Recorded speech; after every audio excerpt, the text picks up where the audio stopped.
mi hijo y de repente reaccionar de una manera que le vaya a hacer también emocionalmente mal a él, entonces tengo yo que ponerme a pensar que el ser una madre es ser una persona que va a utilizar todos los recursos que tiene como una persona adulta, mayor, porque mi hijo es un pequeño de 10 años, de 9 años, de 11 años, y él no va a poder defenderse ante tal vez la manera que yo voy a actuar, ¿ya?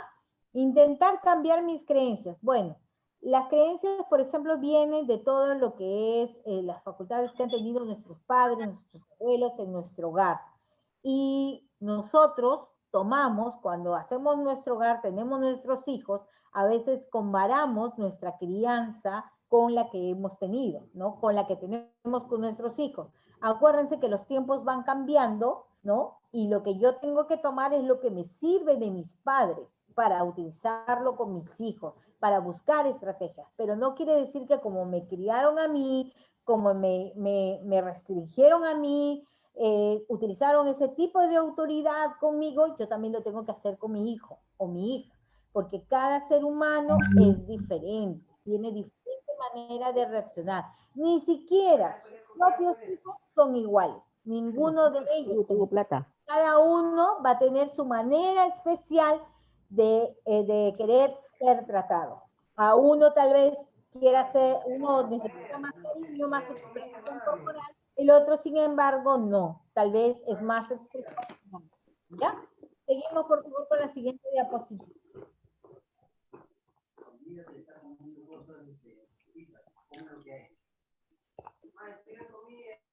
La siguiente diapositiva, por favor. Problemas, hay una, y enumerarlos, seleccionar uno solo, dividir el problema en pequeñas cosas. Los tres primeros puntos, que es identificar los problemas, enumerarlos y seleccionarlos, ustedes pueden utilizar la siguiente estrategia. ¿Cuál es la estrategia que debo utilizar? Van a coger una hoja bond o una hoja de cuaderno y van a enumerar todos los problemas que tienen. Por ejemplo, no sé, mi hijo mucho utiliza el celular, ya, sería un problema dentro del hogar. Mi hijo no está haciendo sus tareas después de acabar la clase, no está cumpliendo un horario que yo le di, es otro problema. El tercero, bueno, mi esposo viene tan cansado que no puede, no dialoga con ellos, ya no me quiere escuchar de repente las complicaciones que yo tengo con mis hijos durante el día que él no está. Muy bien. Entonces, ya enumeré tres problemas. Ahora yo tengo que seleccionar, ya que los he identificado y enumerado, seleccionar uno. ¿Qué quiere decir? Voy a identificar el problema que me está generando mayor complicación con mi hijo. Con mi hijo, con mi esposo, yo le voy a dar la importancia del 1 al 10. Supongamos que mi esposo no se comunique con mis hijos. Del 1 al 10, ¿qué nota le pongo? Que mi hijo, por ejemplo, esté utilizando constantemente el celular mucho tiempo, del 1 al 10, ¿qué nota le pongo? ¿No? Entonces, a cada uno de los problemas, yo tengo que calificarlo del 1 al 10. El peso que yo le dé es justamente la identificación que le estoy haciendo. Y el seleccionar uno solo, o sea, el que más tengo o el que más me está complicando la situación o me está conflictuando, ese es el que le voy a buscar las probables o las probabilidades de solución en cuanto a la situación que estoy viviendo. Dividir el problema en pequeñas cosas. ¿Qué pasa, por ejemplo, si el niño, que ahora lo tenemos constantemente, el niño está prendido del celular, con ese juego actual que ahora los chicos juegan, ese freestyle? Tal vez sus hijos lo están utilizando y se contactan a través de ese telefonito con otras personas que ni siquiera les ven el rostro, solamente les escuchan la voz, ¿sí? Entonces, en ese freestyle, mi hijo está metido. Pero ¿cómo lo divido ese problema en pequeñas cosas? Muy bien. ¿Qué tiene que ver, por ejemplo, ese problema para que mi hijo, yo esté constante, deja ese celular, ya utilizaste 2 horas, me tienes cansada con ese juego, ve a hacer tus tareas? Pero gritar, levantar la voz, molestarme, actuar con enojo, no lo va a solucionar. ¿Cómo lo voy a solucionar? Primero, ¿qué tengo que hacer yo para que mi hijo no utilice, disminuir el tiempo de horario de la utilización del teléfono? Muchos dirán, uy, no, en mi hogar no hay eso, porque yo utilizo bien. Sí, pero en otros hogares sí existe ese problema. Si ustedes lo manejan, perfecto. Si respetan normas de convivencia y reglas dentro del hogar, los felicito. Pero la mayoría de hogares no se está dando esta situación. Entonces está conflictuando, se está convirtiendo en un problema. Primero tendría que disminuir el horario. Segundo, tendría yo que saber de qué hora a qué hora está prendido el internet. O puedo yo tener la conexión activa. Tercero, tengo que saber que el horario que tiene mi hijo tiene que cumplirlo. Si no terminan las tareas, no hay hora de juego. Muy bien, yo también tengo que hacer, saber con quién se comunican mis hijos. Eso seguramente ya lo han visto en temas anteriores que son los TIC, ¿no? Ese tratamiento de todo lo que son herramientas de tecnología. Pero este es un ejemplo de cómo dividir un problema en pequeñas cosas. Es sacándole todas las características, es como desmenuzar el problema. Luego, ver cuáles son mis alternativas de solución. ¿Qué hago? Aquí viene lo complicado para los padres, cuando, por ejemplo, no tienen una ayuda profesional. Pero ustedes son profesionales. ¿Quién más que ustedes que conozcan a sus hijos? ¿Cómo hago para disminuir esa hora? Muy bien. ¿Qué tengo que hacer? Ahí le doy la solución. Ah, ya. En ese horario que mi hijo tiene un tiempo de ocio y que dedica solamente al celular, tengo que hacer actividades con él. Entonces, ahí viene el autoconocimiento que tú tienes de tu hijo. ¿Qué le gusta a tu hijo? ¿Le gusta pintar? ¿Le gusta manejar bicicleta? No sé, le gusta hablar de fútbol, le gusta ver películas. Entonces, tú tienes que generar tú misma los recursos para poder ir disminuyendo ese gran problema y al final irlo, en este caso, esfumando la cotidianidad que tiene tu hijo. Obviamente aplicarla y evaluar si sirve, no volver a otra alternativa. Por supuesto, si yo, por ejemplo, quiero que le he comprado tal vez algunas revistas de colores, o yo le he dicho que dibujen una cartulina grande, no importa que se ensucie los dedos con témpera, pero lo hemos hecho juntos, si me ha servido esa actividad para poder disminuir el horario de utilización o que él se encapriche en querer estar jugando, entonces eso yo lo tomo en cuenta. Pero si no me hubiera servido, tengo que buscar otras alternativas. Seguimos, por favor.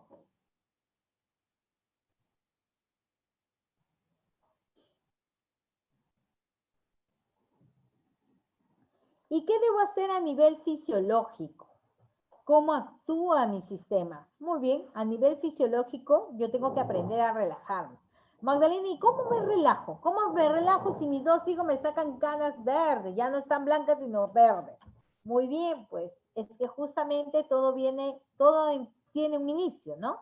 Y el inicio es planificar tu tiempo, planificar tus actividades, planificar también las actividades de tus hijos junto con ellos. Muy pocos padres se sientan y también ven la planificación de sus hijos. Tomen en cuenta también lo que les pide, lo que les dice. No impongan, comuníquense, dialoguen, sean asertivos, no sean padres autoritarios. Yo sé que la autoridad, sin yo mandar a mi hijo y decir, siéntate, párate, escribe, lee, eso no es ser un padre asertivo. Ah, no, pero yo soy su padre, soy su madre y me tiene que obedecer. Sí, pero te tiene que obedecer por convicción, no por miedo. Entonces, si tú vienes actuando de esa manera que no va a generar emociones positivas, sino negativas, entonces, ¿cómo te aprendes a relajar? Siempre vas a tener tensión en tu vida cotidiana y con relación a tu familia. Ahora, ¿de qué manera me relajo? Bueno, haciendo lo que más te guste, de repente leyendo, tal vez saliendo a caminar, manejando bicicleta, conversando con una amiga por teléfono, por videocámara, porque también ahora las reuniones respirando más lento, hay que aprender a respirar. Muchos de nosotros no sabemos exactamente cómo se debe producir una respiración adecuada para poder oxigenar mi cerebro. Por ejemplo, cuando estoy con cólera, con ira, aprendan a respirar para que el cerebro se oxigene y pueda generar hormonas de la felicidad, no de enojo ni de ira, ¿ya? Cerrando mis ojos e imaginando un paisaje agradable.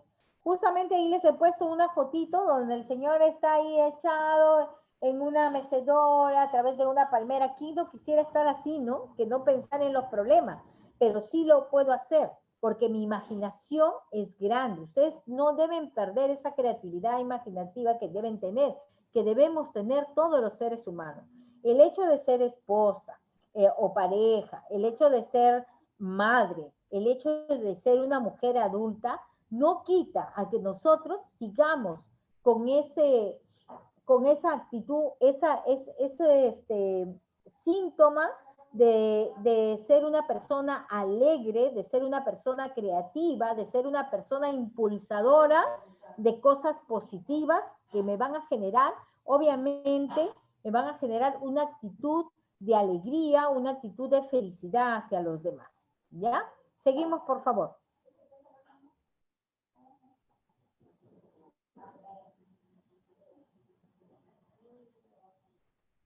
Tenemos que tener en cuenta que los componentes centrales de las emociones son a través de las reacciones fisiológicas y los pensamientos. Hay un cuadrito, hay un círculo ahí que ven ustedes, que es separado, que son la emoción, situaciones concretas y las conductas.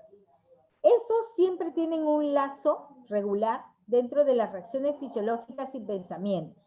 Si las situaciones concretas, quiere decir las situaciones que vivimos día a día, que ya son rutinarias, en nuestra familia y con nuestros hijos sobre todo, con nuestros esposos, eso va a generar una emoción. Hoy día me puede generar alegría a mi hijo a pesar de que de repente no sé, me dio un momento de cólera, de impotencia. Después salió, él es bien creativo, es bien ocurrente y bueno, cambió la emoción de cólera. Ajá, bueno, ya me hizo reír, ya yo misma digo, ay, este muchacho, y me cambió mi actitud. Y también, por ende, va a cambiar mi conducta. Entonces, ahí estamos viendo un círculo o una media luna de lo que es la relación de lo que yo vivo con lo que yo siento y con lo que yo o cómo yo voy a reaccionar. Seguimos, por favor.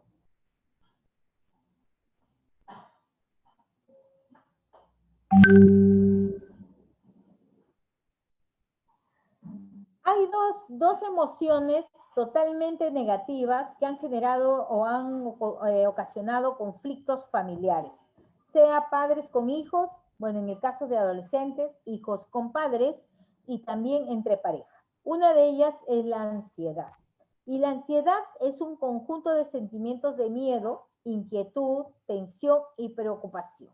Los componentes de la ansiedad son cognitivos a través de los pensamientos, imágenes memorizantes, fisiológicos, sensaciones físicas que van a ocasionar de que mi sistema obviamente se altere, y conductuales a través de una conducta inadecuada hacia los demás. Seguimos, por favor. Dentro de este punto de la ansiedad, tienen que tener en cuenta de que yo puedo controlar un problema o una situación ansiosa. Claro que sí lo puedo hacer. Esas relaciones fisiológicas que yo tengo, ¿no? Que son el incremento, ¿qué reacciones va a haber con respecto a la ansiedad? ¿Cómo yo voy a reconocer que estoy en este momento me siento ansiosa? Va a haber, por ejemplo, dentro de mis reacciones fisiológicas va a haber un incremento, ¿no? En este caso, de la tensión cardíaca, ¿no? Entonces, y respiratoria. Voy a sentir que mi corazón se acelera y mi respiración es cada vez más rápida, más rápida. Sudores, sea de mano, a veces me comienza a sudar también, hay sudores dentro corporales, ¿no? La tensión también muscular, me comienza a doler aquí, detrás de mi cabeza, la misma cabeza, siento que aquí me tensiona, siento como unas piedras, ¿no? Y los temblores, hay muchas personas, por ejemplo, que cuando están ansiosas comienzan a temblar y comienzan a hacer esto, ¿no? A moverse las manos o cogerse o, como le dicen, sacarse conejos de los dedos. Esas acciones son reacciones fisiológicas de justamente esta emoción negativa de la ansiedad. ¿Qué situaciones ante una situación me pongo de repente, me pongo a hablar como con un chico?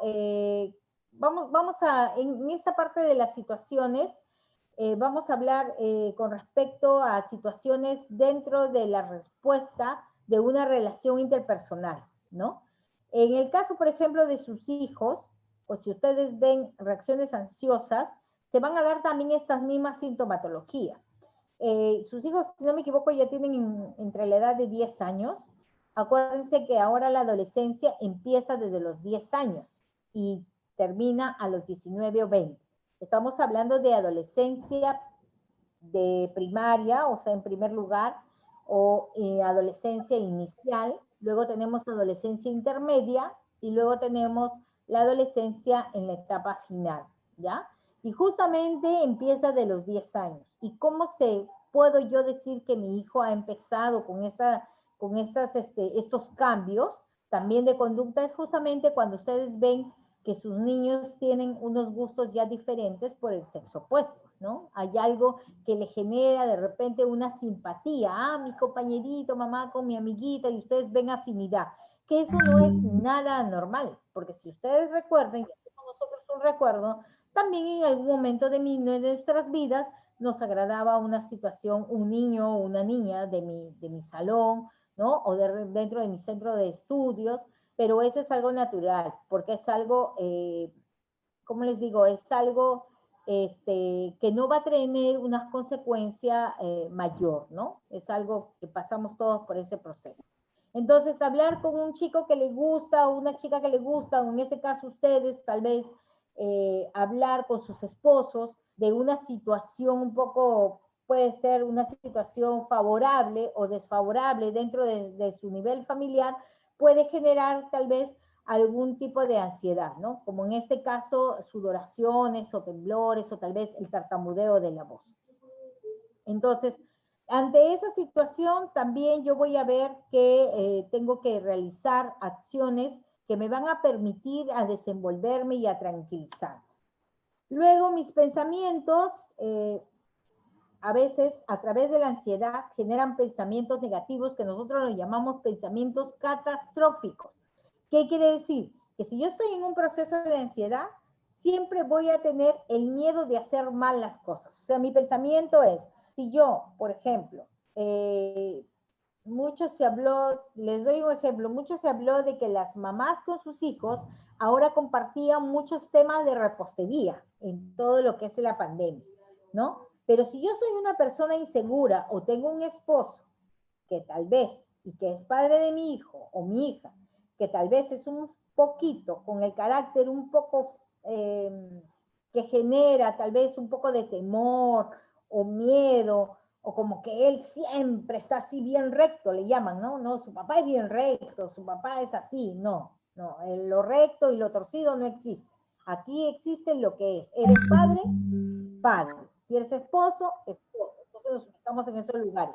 Entonces, supongamos que yo no soy muy buena por la repostería, pero hice el intento con mi hijo de poder, porque dijo, mamá, mira, quiero hacer, mi amiga ha hecho sus pasteles con sus, yo también quiero hacerlo contigo. Entonces, si yo me siento insegura y esto me está produciendo ansiedad, entonces mi pensamiento va a ser, si me sale mal, y si no me sale bien, y si lo quemamos en el horno, y si le echamos de repente un ingrediente que no va, o si tal vez no mido bien, y mi hijo, ¿qué va a pensar de mí o mi hija? Va a pensar que no, de repente me va a calificar o me va a comparar con la mamá de Juanita, y yo me voy a sentir mal. Entonces, eso se llaman pensamientos irracionales, porque no está sucediendo, no te lo está diciendo, son tus pensamientos lo que te están bloqueando. Luego nosotros tenemos que saber bien de que en este momento de ansiedad la persona se desequilibra tanto que no sabe qué hacer en cierto momento, no sabe cómo actuar. Entonces, eso es lo que yo tengo que tener en cuenta y no tener miedo, o más generan el miedo a las consecuencias de tener tal vez resultados negativos. Dentro de las conductas también de las personas que tienen este problema de ansiedad es quedarse en blanco. Oye, reacciona, Magda, reacciona. Y yo me quedé estupefacta, o sea, inmóvil, porque no sé cómo reaccionar. Esta emoción de la ansiedad, esta emoción negativa, hace que yo me bloquee totalmente, ¿no? Por ejemplo, hay muchas personas que cuando sufrimos un asalto, algunas sí reaccionan y otras no. En el caso, y podemos catalogarlo esto como un sistema de ansiedad, como una emoción ansiosa, se favorecen algunas sintomatologías dentro de la ansiedad, pero va a generar que mi conducta sea totalmente imprescindible. O sea, yo no sé, algunos sí actúan, puede de repente querer pelear con el atacante y otros quedarse totalmente así, estáticos, ¿no? Luego quiero escapar de la situación, no me favorece, no sé cómo actuar, mejor me voy, evado esa situación y o puedo tener una crisis de pánico. Y ahí sí hay que tener cuidado, ¿ya? Con la crisis de pánico ya se estaría convirtiendo en una ansiedad un poco patológica, que tendría que ser vista por un profesional. Seguimos, por favor.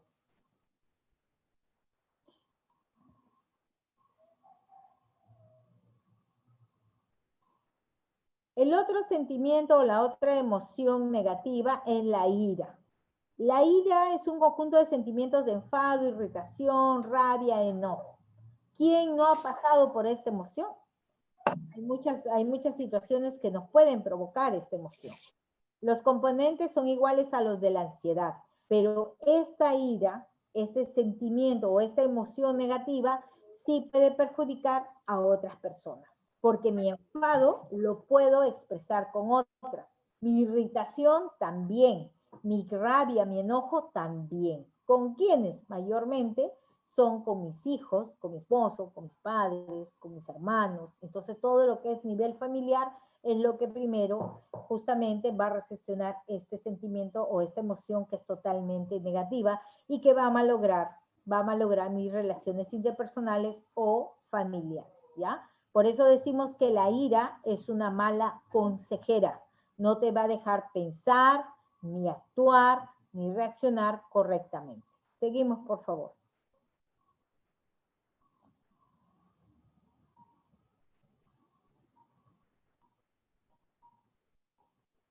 ¿Hay formas de manejar la ansiedad y la ira? Claro que sí.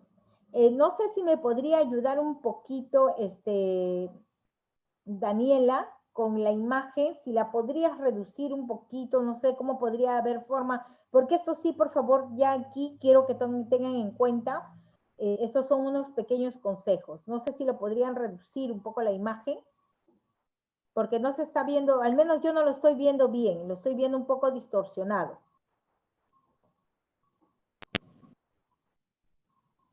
¿Puede ver? Ahí sí se puede visualizar. ¿Sí? Ahí sería bueno, sí, para que lo puedan leer. Ahora, los estados emocionales de los que estamos hablando son habitualmente vividos de forma negativa. O sea, me refiero a la ansiedad y la ira, ¿ya? Y suelen dar, en este caso, suelen dar, a ver, ¿era la anterior? Sí, sí, sí. Ya, suele generar conductas inadecuadas, lo que hace que la gente busque formas de eliminarlos. Entonces, ¿cómo yo puedo eliminar una emoción de ansiedad y una emoción de ira? Lo primero, por ejemplo, para eliminar la ansiedad, tengo que aprender a respirar. ¿Se recuerdan que les dije que teníamos que respirar lentamente, adecuadamente? Pues para poder eliminar la ansiedad voy a respirar profundamente. ¿Cómo lo voy a hacer? Voy a tomar el aire por la nariz, voy a contar 8 segundos en mi cabecita y luego voy a expulsar ese aire a través de mis labios, abriendo un orificio pequeñito, como si fuera a botar yo, expulsar un hilo muy finito de manera lenta. ¿Y cómo compruebo yo que estoy respirando adecuadamente? Si ustedes quieren, lo pueden hacer en este momento, ¿eh? No hay ningún problema.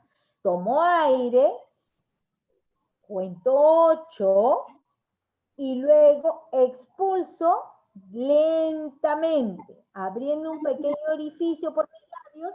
Voy a colocar mi dedo a la altura de mis labios y el aire no debe salir caliente, debe salir un poco frío. Si yo tengo ese aire frío o muy frío, entonces quiere decir que estoy respirando correctamente y de una manera profunda. Si han hecho la prueba, los felicito. Luego ya me dirán quién lo hizo y a quién le salió o el aire caliente o el aire frío. Si me salió aire caliente, lo puedo volver a hacer. Tranquilos, tranquilos, porque todos aprendemos. Luego, ¿cómo también puedo yo bloquear esa conducta o esa emoción de la ansiedad? Algunos buscan que fumar. Fumar no me va a dar, no me va a generar el bloqueo ansioso. Más bien, lo que voy a hacer es generar más ansiedad, ¿ya? Entonces hay que tener cuidado con eso. Fumar, no te va a solucionar ese problema. ¿Hacer ejercicio? Sí. Tengo que hacer ejercicio, pero de una manera pausada. Algunos quieren eliminar la ansiedad y dicen, yo soy ansioso, por eso que tengo que estar a cada rato en actividad. No, está bien, haces ejercicio, bien, pero lo vas a hacer poco a poco. Pero sin embargo, la gente hace ejercicio de una manera exhaustiva, de una manera ya muy apasionada. Y a veces generan algún otro problema, problemas lumbares, tal vez problemas renales, entonces hay que tener en cuenta ello. Otras personas también piensan que la forma de eliminarlos es beber alcohol. No, ¿sabes qué? Yo cada vez que estoy ansiosa me tomo un vasito de mi cerveza negra o una copita de vino. ¿Eso será bueno? Bueno, el vino, tómalo, o tu cervecita, o tu whisky, o lo que tú tómalo, pero porque te genera, porque lo quieres hacer, porque es un gusto, pero no para eliminar la ansiedad. Eso te va a generar más ansiedad, ¿ya? Luego, morderse las uñas. Sí, yo ya me raspé la uña y ya, eso me tranquilizó. Eso tampoco no es positivo. Luego, evitar la situación. Mejor, ¿sabes qué? Para no tener problemas y que esta situación complicada me genera ansiedad, mejor la evito. Ya, estar con, de repente, no sé, a las 4 de la tarde, mi pausa, o sea, quiero descansar aunque sea 10 minutos, entonces si no quiero saber nada del mundo, voy y me recuesto y descanso. ¿Es saludable? Sí, es saludable descansar, pero no para evitar los problemas. Luego, ¿cómo algunas personas también creen que pueden quitar la ira distrayéndose? Sí, es bueno la distracción, pero siempre y cuando no sea para bloquear esta emoción, ¿no? Hay que saberla manejar. Luego tenemos gritar. Ah, yo estoy enojada, estoy con enojo. Entonces, sí, señorita, ¿sabe qué, Magdalena? Cuando yo grito, cuando yo exploto, ya todo, me siento, ay, es como un desahogo. No, pues, está bien, tú puedes gritar, si quieres, grítate a ti misma, pero no puedes gritar a otras personas. Ahora les doy por ejemplo, un ejercicio. Me siento impotente, tengo este enojo, tengo esta ira, ve a tu dormitorio, cierra tu puerta, coge tu almohada, póntelo aquí en la boca y grita todo lo que quieras. ¡Ah! Ahí, y ya está. O si no, de repente tuviste una discusión con tu esposo, tu hijita, entonces agarra la almohada y piensa que es tu esposo, tu hijo, y comienzas a golpear la almohada. ¿A quién le estás haciendo daño? ¿A tu esposo, a tu hijo? ¿A quién le estás gritando? ¿A tu esposo, a tu hijo? No, es a la almohada, simplemente a la almohada. Entonces eso va a hacer que te desahogues, pero gritarle a otra persona no es saludable. Luego, atacar al otro, ¿no? Con insultos, a veces ofensas, eso genera más complicaciones. Y ahí estaríamos incluyendo o estaríamos yendo a un caso de violencia, ¿no? Dentro del hogar, violencia doméstica. Reprimirse, mejor no digo nada, mejor no reniego, mejor me voy, me reprimo esa emoción. No, no tienes por qué reprimir. También tienes que saber conducir esa ira, pero de una manera adecuada. Insultar tampoco, ya les dije, y dar puñetazos a la pared. Y ahorita, ¿sabe qué? Yo tuve un caso hace poquito de un joven de 19 años que cada vez que su papá le llamaba la atención iba y ¡fuah! Golpeaba a la pared. Y cada vez más y más y más y más se golpeaba o se lastimaba los nudillos.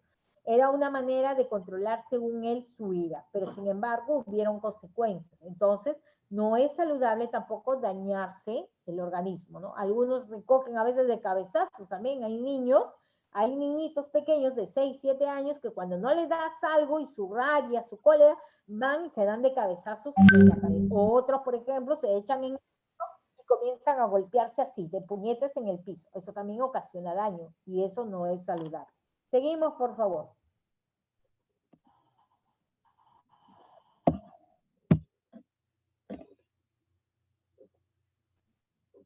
Muy bien. Dentro de las aptitudes básicas emocionales y sociales, yo voy a tener 5 cosas principales. Ustedes tienen que aprenderse a manejar de esta forma. Yo supongo que cada uno de ustedes se conoce y dentro de ello está el autoconocimiento. ¿Qué es el autoconocimiento? O sea, es el conocimiento de sí mismo. Nadie los conoce mejor más que ustedes. Y es más, ninguno de nosotros nos terminamos de conocer. Entonces, el autoconocimiento va a permitir que yo exprese lo que siento en el momento adecuado para poder orientar las decisiones que voy a tomar, las decisiones que voy a tener con respecto a una idea, a una situación realista, algo que me esté pasando. El autoconocimiento debe hablar, o yo debo conocer de mis habilidades. Tengo que conocer las habilidades que yo tengo y sobre todo la confianza que tienen en ustedes mismos, porque ustedes son los primeros que deben confiar en lo que son capaces de hacer, en sus habilidades, fortalezas. Si ustedes no confían en ustedes mismos, entonces, ¿cómo les pedimos a nuestros hijos que generen confianza también con ellos? No podríamos hacer, ¿verdad? Entonces, ese es el primer punto. El otro punto es la autorregulación. Yo como madre, yo como padre, yo como ser humano, tengo que autorregularme. ¿Y de qué se trata la autorregulación? Pues yo voy a manejar mi emoción, ¿no? Las emociones que yo tengo de modo que me faciliten a mí, que me faciliten la relación con los demás o me faciliten tal vez realizar alguna actividad, alguna tarea. Para ello, voy a evitar el que me sienta de repente perturbada y voy a recobrar esa facilidad de relajarme y de saber manejar mis emociones de repente un poco conflictuadas, como en este caso estamos hablando de la ira o la ansiedad, ¿no? Que son las dos que son más peculiares. Luego tenemos la motivación. Tú, como persona, te tienes que motivar. ¿Y cómo quieres que yo me motive, Magdalena? Pues utiliza tus preferencias. ¿Cuáles son tus preferencias para que tú sigas avanzando dentro de tu vida cotidiana? Toma tus objetivos. Aprende a tener objetivos en la vida. Pero sí, mira, yo me hago objetivo con mi esposo. Mira, sí, pensamos que nuestros hijos tienen que ser profesionales. Está bien, ese es el sueño de todo padre. Pero no te proyectes con objetivos muy largos. Proyéctate con objetivos cortos. ¿De cuánto tiempo? De 6 meses, de 3 meses. ¿Por qué? Porque a veces los hijos van cambiando, van creciendo y sus ideas no van a ser las mismas a las tuyas. Así que no te antecedas, porque si no, ¿eso qué va a generar? Va a generar impotencia, va a generar pensamientos irracionales como que no soy buena madre, no soy buen padre, si tu hijo no consigue lo que, entre comillas, ustedes como padres vieron como objetivo en la realización de sus hijos. ¿Ya? Entonces, eso sería lo que se llama motivación. Entonces, tomen ustedes este punto para superar ustedes mismos algunas frustraciones que tienen, algunos contratiempos que pueden tener en su vida cotidiana. El siguiente punto es la empatía. ¿Y qué cosa es ser empático? Por ejemplo, ahí tenemos a Daniela y a Ana, ¿no? Dos profesionales que están con ustedes, que los orientan. Si ustedes están ahí, porque veo que son un buen número de padres, ustedes, quiere decir, yo ya desde que observo la asistencia de ustedes, quiere decir que ustedes tienen buena empatía con estas dos profesionales, porque hacen convocatoria. Ustedes están porque ahí se sienten bien con ellas las escuchan. Entonces, en la empatía vamos a utilizar en este caso, o vamos a percibir que ustedes se sienten bien con estas personas y ellas también con ustedes. Por lo tanto, van a cultivar, ¿qué? Una afinidad. Debemos nosotros como padres desarrollar esta emoción, esta empatía con nuestros hijos, por supuesto. Si ustedes no generan, no cultivan la afinidad con sus hijos, entonces estaríamos hablando de que son personas que no tienen los mismos intereses. Por lo tanto, había diversidad. Y diversidad negativa. ¿Por qué? Porque se va a convertir en adversidad. Nosotros debemos ser diversos en la familia, ¿sí? Porque cada uno tiene sus competencias, fortalezas, ¿sí? Pero luego eso se convierte en un conjunto con un objetivo común. ¿Cuál es? Salir adelante. Yo como madre, tú como padre, estamos saliendo adelante, ¿no? Y nuestros hijos nos acompañan en esta tarea. Y la última, que es la que desarrollamos todos, trabajemos, no trabajemos, tengamos un lugar laboral, o solamente estemos en casa, o dentro de la familia, siempre vamos a desarrollar las habilidades sociales. ¿Qué son las habilidades sociales? Las habilidades sociales son aquellas que yo voy a relacionar o que yo voy a desarrollar en el manejo de mis emociones con los demás. ¿Por qué? Porque van a interpretar mis conductas adecuadas las otras personas y voy a tener una mejor relación con todo lo que esté en mi ambiente, ¿no? Con todas las personas. Disculpa, si se corta, vuelven a ingresar para culminar ya con el enlace. Terminamos. Ahorita terminamos la diapositiva. La segunda, por favor. La siguiente, la que le viene. Ahora, yo les voy a pedir que por favor mentalmente ustedes repitan conmigo, ¿ya? Mentalmente, por favor, van a repetir conmigo. Voy a minimizar esto. Dice, yo elijo, mentalmente repitan, porque no podemos, creo, poner el audio todos, pero van a repetir conmigo. Yo elijo ser una persona libre, sana, que